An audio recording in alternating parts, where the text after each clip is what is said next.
When the Reformation threatened the power of the Catholic Church and drew millions of people away from its clutches, Satan established a counter-reformation designed to nullify the threat and reassert its position of dominance.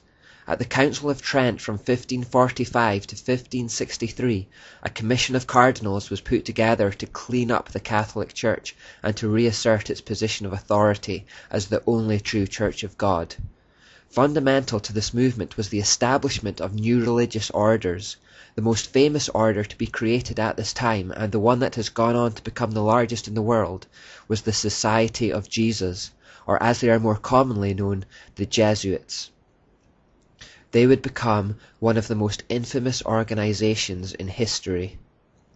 It's important we explore the Jesuits because it gives us deep insight into the mind and tactics of our enemy, but for that same reason I want to preface it with a warning that the next few parts will be dealing with some very twisted and evil themes. The founder of the Jesuits was a man called Don Inigo Lopez, who was born into an extremely wealthy family in the Basque region of Spain in 1491. He later changed his name to Ignatius Loyola. As a young man, Loyola was said by police records to be proud, violent, vindictive, and dangerous. His great life's ambition was to become a powerful military commander, which was going well until one particular battle where a cannonball broke one of his legs and heavily wounded the other. This event effectively ended his military ambitions. He was removed from the field of battle, underwent numerous painful surgical operations, and spent a long time in recovery. During this period, Loyola had a nervous breakdown as he struggled to come to terms with the end of his army career and the end of his life's ambition. In this fragile mental state, as he lay there with little else to occupy his mind, he began reading a number of fanciful religious texts about the works of the Catholic saints. Particularly inspired by the life of St. Francis of Assisi, he set out to emulate his deeds and those of others like him. He began to envision Jesus as a type of great military commander, and thought that although his physical army career was over, he could instead become a kind of general in Jesus' army instead, the goal of which would be to capture the world. Now as a cripple, he made his way across Spain to the mountains of Montserrat, where there was a Benedictine monastery. Within this monastery was a sacred goddess idol called the Black Virgin of Montserrat, which he stood before in vigil for 3 days. There he committed himself and his work to her. By doing so, he committed himself to the demonic goddess Asherah. From here, he decided that he would go to Jerusalem and conquer the Muslim world for Catholicism. His ambitions were halted, however, as Barcelona had the plague, and he was forced to stay in the small town of Manresa for 10 months instead.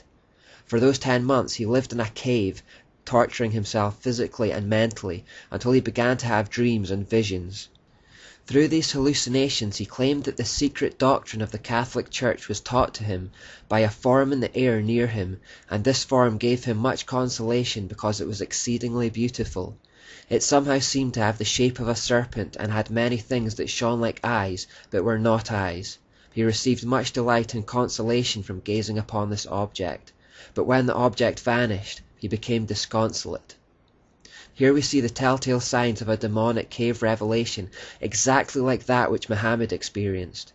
More explicitly than Muhammad's encounter, the being came in the form of a serpent rather than an angel of light. Similar to Muhammad, Loyola found himself prone to depression after contact. After the 10-month period in the cave, Loyola proceeded to Jerusalem, where he approached the Franciscan monks. They told him to go home as they did not want any political trouble. It was upon his return to Spain that he started formal training by studying theology at various universities.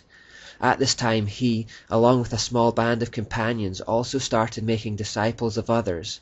While Loyola preached, it was noted that some of his female followers became so hysterically zealous that one fell senseless, another sometimes rolled about on the ground, another had been seen in the grip of convulsions or shuddering and sweating in anguish. Clearly demonic activity was at work following his cave experience and commitment to the demonic Asherah idol, and for the rest of his life he was known for having mystic powers.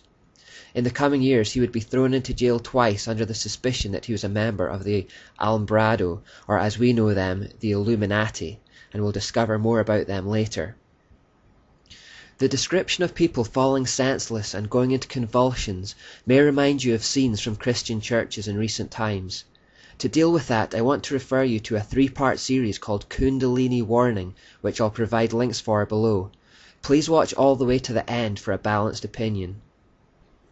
By 1534, Ignatius Loyola had 6 key companions, all of whom he had met at university, and they formed the initial military brotherhood of the Society of Jesus.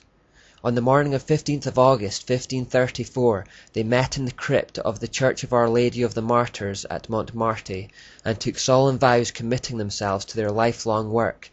As a man with an army background, Loyola created his order with the principles and disciplines that he had been used to as a soldier. The leader demanded the unquestioning obedience from his inferiors.